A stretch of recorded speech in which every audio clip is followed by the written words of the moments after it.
नमस्ते दोस्तों। आज हम बात करेंगे इमोशनल इंटेलिजेंस के बारे में और कैसे हम अपनी भावनाओं पर कंट्रोल पा सकते हैं। जिंदगी में सफल होना सिर्फ दिमाग की बात नहीं है, बल्कि अपनी और दूसरों की भावनाओं को समझना भी उतना ही जरूरी है। तो चलिए शुरू करते हैं ये सफर, अपनी भावनाओं को समझने और उन्हें अपनी ताकत बनाने का सफर। दोस्तों, इमोशनल इंटेलिजेंस एक तरह की समझदारी है, अपनी और दूसरों की भावनाओं को समझने की कला। ये हमें बताता है कि हम अपनी भावनाओं को कैसे पहचानें, उन्हें कैसे दिखाएं और कैसे उनका सही इस्तेमाल करें। अगर हम अपनी भावनाओं को ही नहीं समझेंगे तो हम उनके गुलाम बन जाएंगे। गुस्सा, डर, परेशानी, दुख, ये सब भावनाएं हमें अंदर ही अंदर कमजोर बनाती हैं। लेकिन अगर हम इन्हें समझें तो इन्हीं भावनाओं को अपनी ताकत बना सकते हैं। इमोशनल इंटेलिजेंस हर जगह जरूरी है, चाहे वो रिश्ते हो, काम हो या फिर खुद से रिश्ता। जिन लोगों का EQ अच्छा होता है वो जिंदगी की मुश्किलों का डटकर सामना करते हैं, अच्छे रिश्ते बनाते हैं और अपने लक्ष्यों को पाते हैं। दोस्तों, अब हम जानेंगे कि इमोशनल इंटेलिजेंस के मुख्य भाग क्या हैं। इमोशनल इंटेलिजेंस, जिसे हम EQ भी कहते हैं, हमारे जीवन में बहुत महत्वपूर्ण भूमिका निभाता है। यह हमें न केवल अपनी भावनाओं को समझने में मदद करता है, बल्कि दूसरों के साथ बेहतर संबंध बनाने में भी सहायक होता है। सबसे पहला भाग है सेल्फ अवेयरनेस, यानी खुद को जानना। यह हमारे इमोशनल इंटेलिजेंस का आधार है। इसका मतलब है कि हम अपनी भावनाओं को पहचानें, ये समझें कि हम क्या महसूस कर रहे हैं और क्यों कर रहे हैं। जब हम अपनी भावनाओं को सही तरीके से पहचानते हैं तो हम अपने व्यवहार को भी बेहतर तरीके से नियंत्रित कर सकते हैं। उदाहरण के लिए, अगर हम गुस्सा महसूस कर रहे हैं तो हमें यह समझना होगा कि इसका कारण क्या है और इसे कैसे शांत किया जा सकता है। दूसरा भाग है सेल्फ रेगुलेशन, यानी खुद को कंट्रोल करना। यह हमें हमारी भावनाओं को सही तरीके से प्रकट करने में मदद करता है। इसका मतलब है कि हम अपनी भावनाओं को दिखाने से पहले सोचें और उन्हें सही तरीके से दिखाएं। यह हमें तनावपूर्ण स्थितियों में भी शांत रहने में मदद करता है।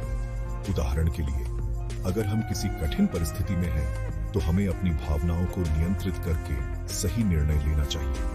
तीसरा भाग है मोटिवेशन, यानी प्रेरणा। यह हमें हमारे लक्ष्यों की ओर बढ़ने के लिए प्रेरित करता है। जिन लोगों का EQ अच्छा होता है वो ज्यादा प्रेरित होते हैं। वे अपने लक्ष्यों को प्राप्त करने के लिए अधिक मेहनत करते हैं और चुनौतियों का सामना करने के लिए तैयार रहते हैं। प्रेरणा हमें हमारे जीवन में सकारात्मक बदलाव लाने में मदद करती है। चौथा भाग है एम्पैथी, यानी दूसरों की भावनाओं को समझना। यह हमें दूसरों के साथ बेहतर संबंध बनाने में मदद करता है। पांचवा और आखिरी भाग है सोशल स्किल्स, यानी लोगों से घुलना मिलना। यह हमें समाज में बेहतर तरीके से संवाद करने और संबंध बनाने में मदद करता है। इन पांचों भागों को समझकर और अपनी जिंदगी में उतारकर हम अपना EQ बेहतर बना सकते हैं। इमोशनल इंटेलिजेंस को विकसित करने के लिए हमें नियमित रूप से आत्मचिंतन करना चाहिए, अपनी भावनाओं को समझना चाहिए और दूसरों के साथ सहानुभूति दिखानी चाहिए। इससे न केवल हमारे व्यक्तिगत जीवन में सुधार होगा, बल्कि हमारे पेशेवर जीवन में भी सफलता मिलेगी। दोस्तों, अब हम जानेंगे कि अच्छा इमोशनल इंटेलिजेंस होने के क्या-क्या फायदे हैं। सबसे पहला फायदा है अच्छे रिश्ते। जिन लोगों का EQ अच्छा होता है उनके रिश्ते ज्यादा मजबूत और खुशहाल होते हैं। दूसरा फायदा है काम में सफलता। आजकल ज्यादातर कंपनियां अपने कर्मचारियों में EQ देखती हैं। तीसरा फायदा है अच्छा मानसिक स्वास्थ्य। जिन लोगों का EQ अच्छा होता है वो ज्यादा खुश रहते हैं, तनाव कम लेते हैं और डिप्रेशन का शिकार कम होते हैं। दोस्तों, आज के समय में काम पर सफल होने के लिए सिर्फ ज्ञान ही काफी नहीं है।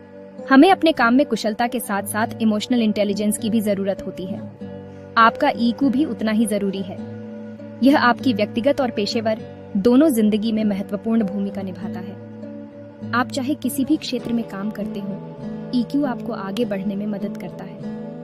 ये आपको अपने सहकर्मियों के साथ बेहतर तालमेल बनाने में मदद करता है और आपके करियर को नई ऊंचाइयों तक ले जाता है। काम पर EQ का मतलब है अपनी और अपने साथ काम करने वालों की भावनाओं को समझना और उनके साथ सही तरीके से पेश आना।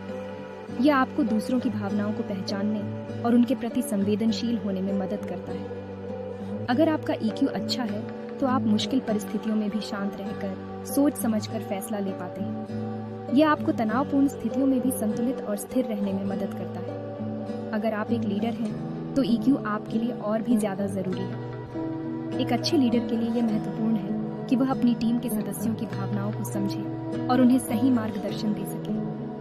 आपको अपनी टीम को आगे बढ़ाना होता है, उन्हें सही रास्ता दिखाना होता है और उनके साथ एक ऐसा रिश्ता बनाना होता है जो विश्वास और सम्मान पर टिका हो। ईक्यू के माध्यम से आप अपनी टीम के सदस्यों के साथ एक मजबूत और सकारात्मक संबंध बना सकते हैं, जो टीम की सफलता के लिए आवश्यक है। जब आपकी टीम में सभी सदस्य एक दूसरे की भावनाओं को समझते हैं और एक दूसरे का समर्थन करते हैं, तो टीम का प्रदर्शन और भी बेहतर हो जाता है। ये टीम के सदस्यों के बीच सहयोग और समर्पण को बढ़ावा देता है। इसलिए अपने ईक्यू को बढ़ाने के लिए समय निकालें।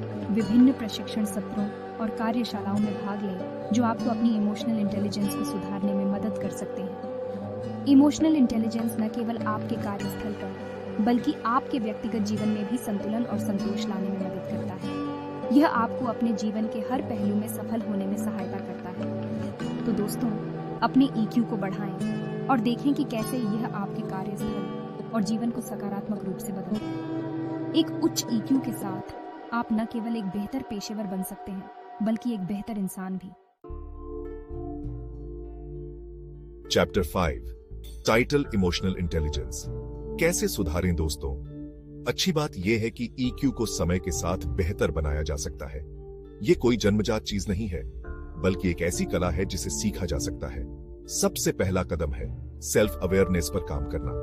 अपनी भावनाओं को पहचानें, ये समझें कि आप क्या महसूस कर रहे हैं और क्यों कर रहे हैं। दूसरा कदम है सेल्फ रेगुलेशन का अभ्यास करना। अपनी भावनाओं को दिखाने से पहले सोचें और उन्हें सही तरीके से व्यक्त करें। तीसरा कदम है एम्पैथी बढ़ाना। दूसरों की बातों को ध्यान से सुनें, उनकी भावनाओं को समझने की कोशिश करें और उनके प्रति दयालु बनें। चैप्टर 6 टाइटल इमोशनल इंटेलिजेंस बनाम आईक्यू। दोस्तों, अक्सर लोग ईक्यू और आईक्यू को लेकर कंफ्यूज रहते हैं। ये दोनों ही हमारे जीवन में महत्वपूर्ण भूमिका निभाते हैं, लेकिन इनका महत्व और उपयोग अलग अलग होता है। कुछ लोग सोचते हैं कि जिंदगी में सफल होने के लिए सिर्फ आईक्यू ही काफी है, जबकि कुछ लोग ईक्यू को ज्यादा जरूरी मानते हैं। ये बहस हमेशा से चलती आ रही है। आईक्यू यानी इंटेलिजेंस कोशेंट हमारे दिमाग की ताकत को मापता है। ये एक ऐसा स्कोर है जो बताता है कि हम कितनी तेजी से नई जानकारी को समझ सकते हैं और समस्याओं को हल कर सकते हैं। ये बताता है कि हम कितनी तेजी से सीख सकते हैं, समस्याओं को सुलझा सकते हैं और सही तरीके से सोच सकते हैं। आईक्यू का महत्व खासकर शिक्षा और करियर में बहुत होता है। वहीं दूसरी ओर ईक्यू यानी इमोशनल कोशेंट हमारी भावनात्मक समझदारी को मापता है। ये बताता है कि हम अपनी और दूसरों की भावनाओं को कितनी अच्छी तरह से समझते हैं और उन्हें कैसे कंट्रोल करते हैं। ईक्यू का महत्व खासकर हमारे व्यक्तिगत और पेशेवर संबंधों में होता है। ये हमें सिखाता है कि कैसे हम अपने और दूसरों के भावनाओं को समझें और सही तरीके से प्रतिक्रिया दें। दोस्तों, सच तो ये है कि जिंदगी में सफल होने के लिए ईक्यू और आईक्यू दोनों ही जरूरी हैं। एक अच्छा संतुलन ही हमें सही मायनों में सफल बना सकता है, लेकिन कई रिसर्च से पता चला है कि ईक्यू का महत्व आईक्यू से कहीं ज्यादा होता है। एक उच्च ईक्यू वाले व्यक्ति को अपने और दूसरों के भावनाओं को समझने और प्रबंधित करने में अधिक सफलता मिलती है। एक अच्छे नेता के लिए ईक्यू बहुत महत्वपूर्ण होता है। एक नेता को न केवल समस्याओं को हल करने की क्षमता होनी चाहिए, बल्कि टीम के सदस्यों की भावनाओं को भी समझना चाहिए। ईक्यू हमें आत्म जागरूकता और आत्मनियंत्रण सिखाता है। यह हमें सिखाता है कि कैसे हम अपने भावनाओं को पहचानें और उन्हें सही दिशा में उपयोग करें। जब हम अपने और दूसरों के भावनाओं को समझते हैं, तो हम बेहतर टीम वर्क कर सकते हैं और एक सकारात्मक कार्य वातावरण बना सकते हैं। इसलिए दोस्तों, ये जरूरी है कि हम सिर्फ आईक्यू पर ध्यान न दें, बल्कि ईक्यू को भी विकसित करें। दोनों का संतुलन ही हमें जीवन में सच्ची सफलता दिला सकता है। चाहे आप किसी भी क्षेत्र में हो, ईक्यू और आईक्यू दोनों का महत्व है। एक अच्छा संतुलन ही आपको एक सफल और संतुलित जीवन जीने में मदद करेगा। तो चलिए, आज से ही हम अपने ईक्यू और आईक्यू दोनों को विकसित करने की दिशा में कदम बढ़ाएं और एक सफल जीवन की ओर अग्रसर हों।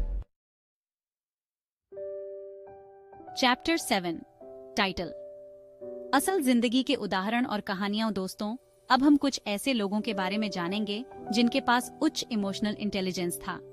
महात्मा गांधी एक ऐसे नेता थे जिनके पास उच्च EQ था। वो लोगों की भावनाओं को समझते थे और उन्हें अपनी बातों से जोड़ लेते थे।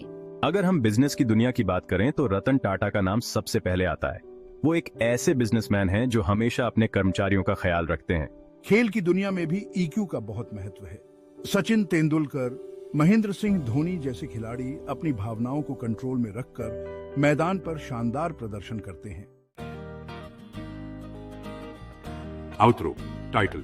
धन्यवाद। तो दोस्तों, ये थी हमारी आज की वीडियो इमोशनल इंटेलिजेंस पर। अगर आपको ये वीडियो पसंद आई हो तो लाइक और सब्सक्राइब करना ना भूलें।